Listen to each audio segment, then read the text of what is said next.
Hai, masih bersama saya, Mr. Z, bicara. Tentu saja bicara tentang kebenaran, berdasarkan fakta, data, dan realita. Teman-teman, ada yang menarik ya. Mbak Imbong terlihat ingin menang, ingin terus menang. Dan sepertinya nih, nampak terlihat bahwa Mbak Imbong bisa ingin dicap sebagai yang benar. Dan saya melihat bahwa saat ini ya terlihat dengan jelas ya, Mbak Imbong terus melawan, terus melakukan perlawanan. Saya melihat tidak ada rasa empati kepada mantan istrinya, Paula Verhoeven. Lalu, bagaimana tanggapan psikolog terkait dengan perilaku semacam ini? Saya tidak memvonis, tetapi dengan ingin menang, dengan ingin selalu benar dan tidak berempati, apalagi kepada orang yang pernah dekat dengannya, ini adalah salah satu tanda karakter seseorang. Supaya tidak menjadi fitnah, kita langsung saja ke sumbernya berikut ini. Pada waktu yang pertama masih menggebu-gebu karena ingin kemudian meluruskan apa yang menurut dia tidak seperti itu. Tetapi pada waktu sudah semua diutarakan, lalu kemudian harus diulang lagi pada situasi yang berbeda, mungkin ada rasa capek juga ya. Dan tentunya dia melihat impact dari apa yang sudah dia utarakan itu di luar sana kemudian jadi seperti apa. Pro dan kontranya makin keras, misalnya seperti itu.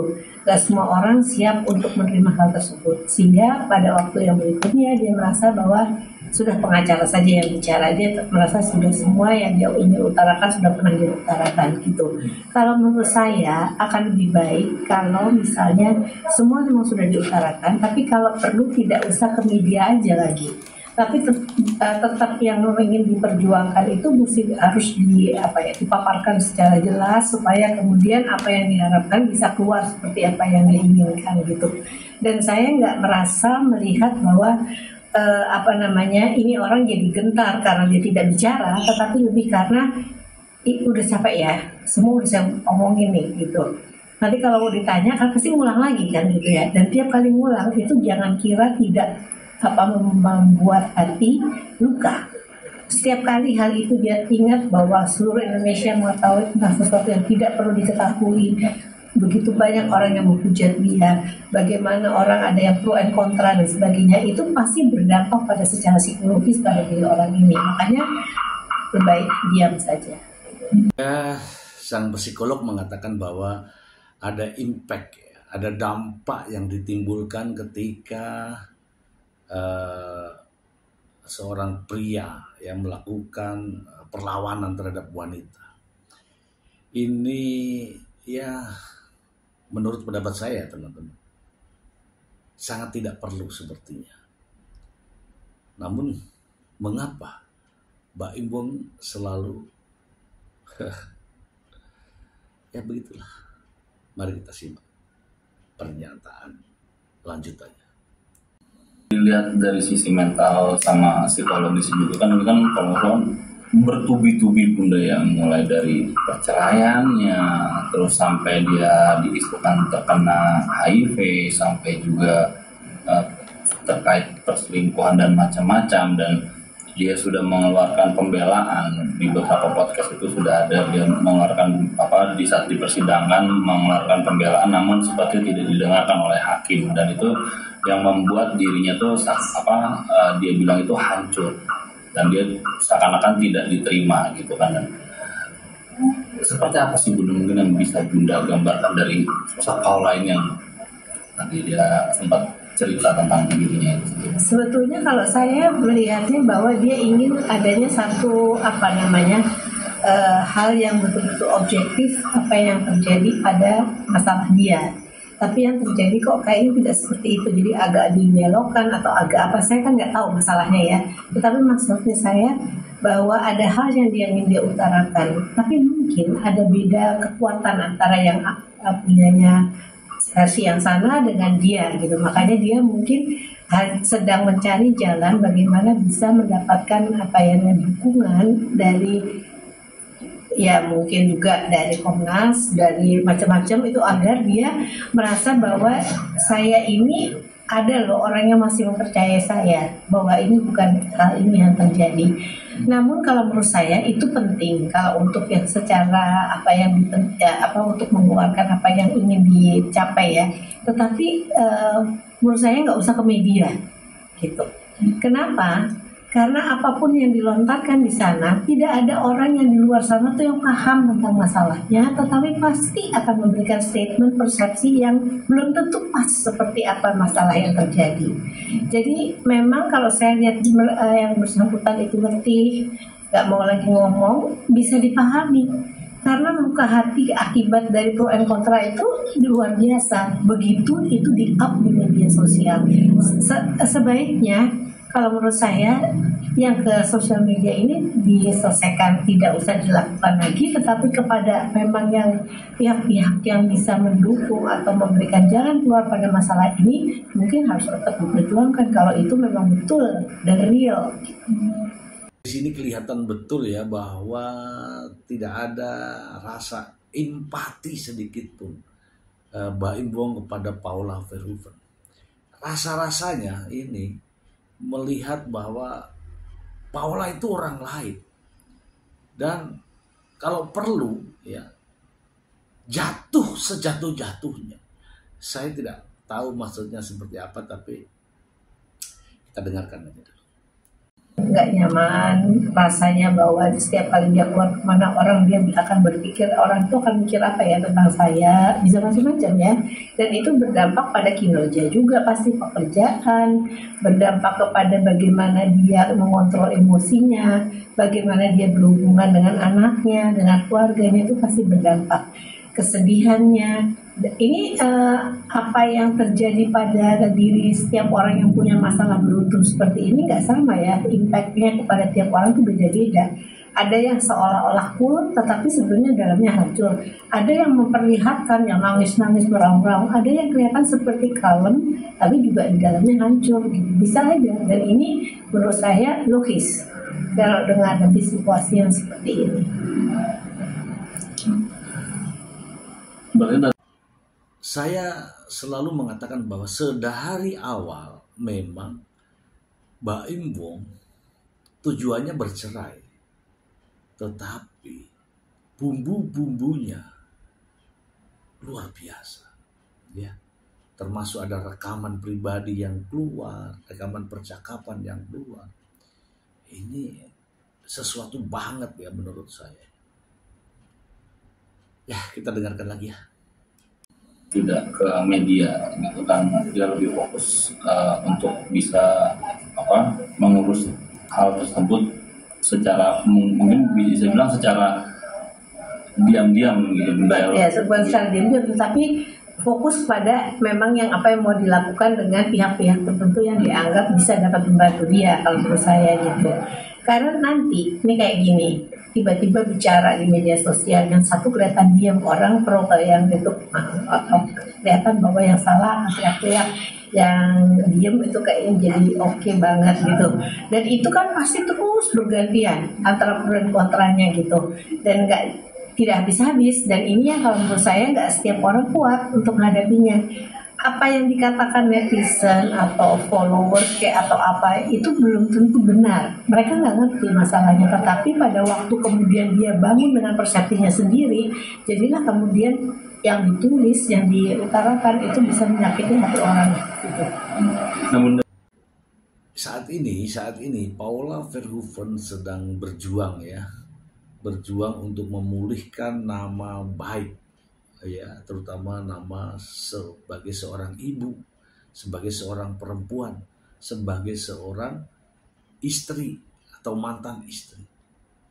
Kalau ada hal-hal semacam ini, tentu saja tidak patut ya. Banyak yang menyayangkan. Kenapa harus fight seperti ini? Kita simak berikut. Sendiri, di mana sosok Baim ini yang mungkin bisa dilihat itu jauh lebih santai atau jauh lebih tenang dibandingin Paula yang seakan ini terlihat sangat murung atau merenung dengan permasalahan tersebut. Beda dengan Baim yang dia mengeluarkan atau memberitahukan bahwa kayak satu contoh soal Paula yang mengidap HIV sebelum menikah gitu kan, itu terus tiba-tiba Baim mengeluarkan bahwa dirinya terbebas dari HIV saat pemeriksaan kesehatan tersebut gitu. Dan sampai detik ini pun Baim tidak terlihat sulit atau tidak terlihat dengan adanya masalah. Ini melihatnya seperti itu. Ya, jadi kan orang kalau menghadapi satu masalah reaksinya itu pasti beda-beda. Ada yang modelnya yang kayak nggak kelihatan ada masalah, tetapi ada juga yang kemudian kelihatannya meronta-ronta atau tantrum sendiri atau apa gitu, sehingga kelihatan nanti bagi orang lain itu sebagai sesuatu yang ini akan menjadi masalah gitu, jadi dia jadi cepat marah dan sebagainya. Bagaimana orang mengontrol emosinya itu sangat berpengaruh. Bagaimana orang bisa memainkan perannya itu juga sangat berpengaruh. Memainkan peran itu maksud saya dia tahu harus bersikap seperti apa, ya. Dan kita belum tahu benar nih apa yang terjadi ini, apakah benar atau tidak, apa yang diutarakan benar atau tidak, ya. Dan kemudian dengan ada statement bahwa saya sudah periksa, saya ini negatif, saya ini, itu kalau menurut saya jadi makin memperkeruh situasi, ya. Dan kalau hal ini terus terjadi, lama-lama yang nanti kelihatan kalem pun bisa juga termakan gitu. Kalau menurut saya stop aja lah udah dengan media sosial. Mau diluruskan silakan diluruskan dengan memang pihak-pihak yang bisa membantu untuk bisa meluruskan ini. Saya nggak ngomong atas nama siapa, tapi tidak berpihak juga dengan siapa. Tetapi masalah ini artinya walaupun sudah ketok palu belum selesai.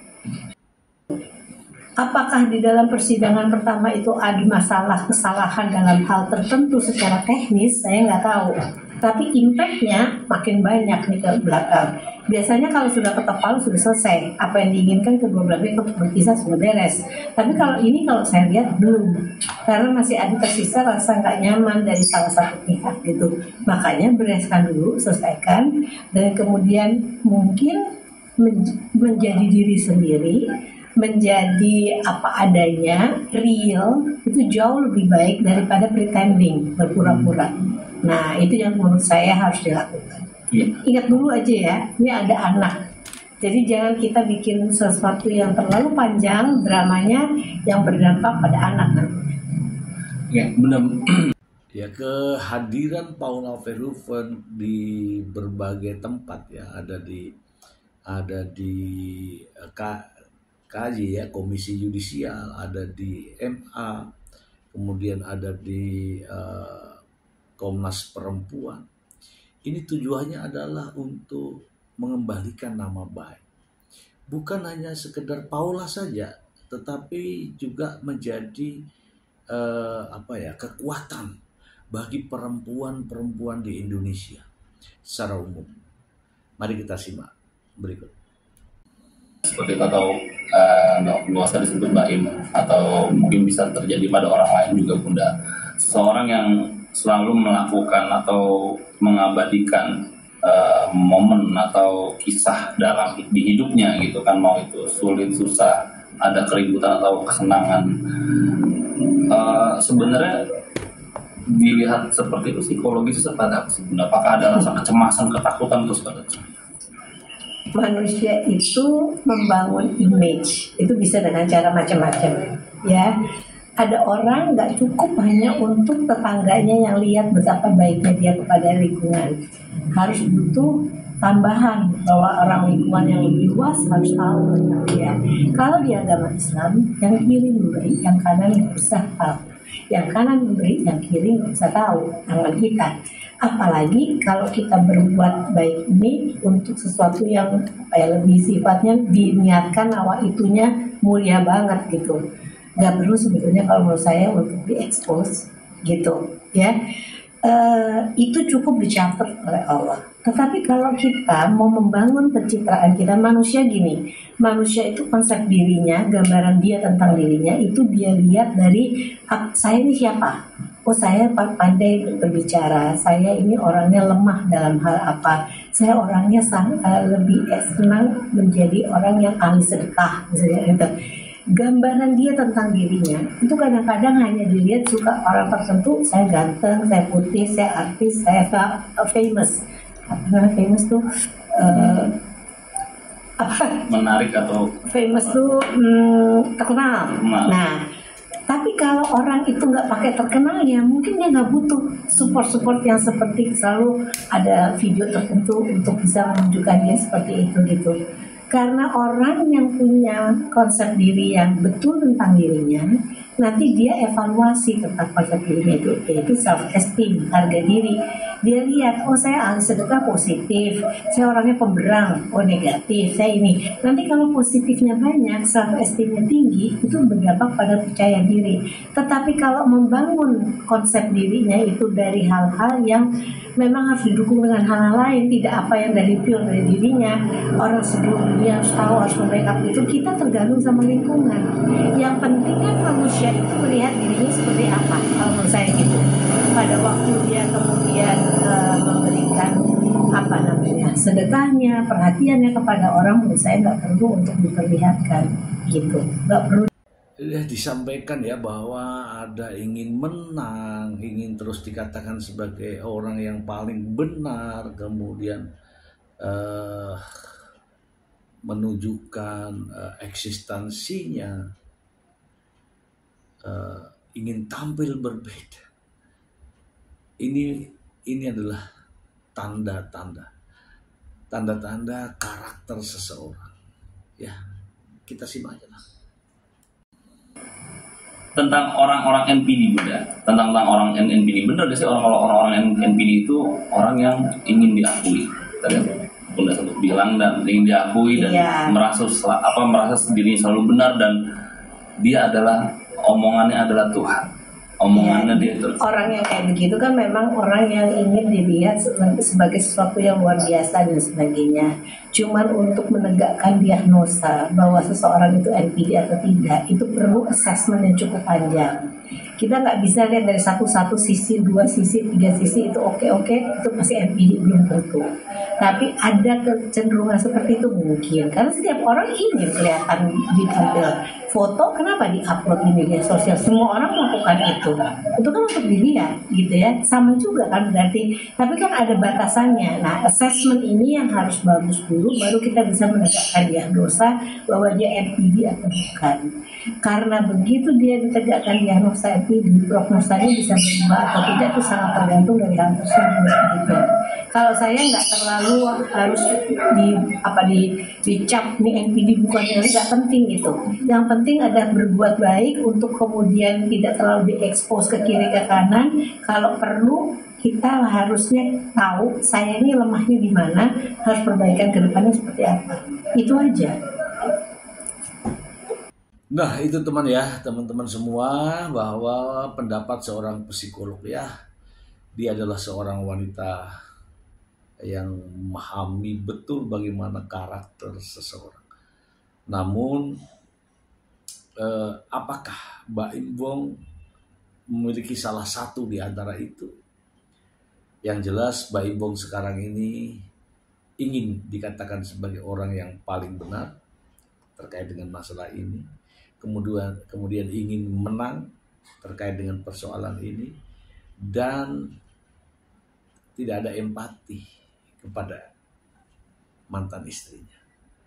Itu yang kita lihat ya, teman-teman juga melihat sendiri ya, dengan terus melakukan perlawanan, terus melakukan tandingan-tandingan, terus membuat pernyataan-pernyataan, terus mengeluarkan unggahan-unggahan terkait dengan percakapan. Ini salah satu yang bisa kita lihat.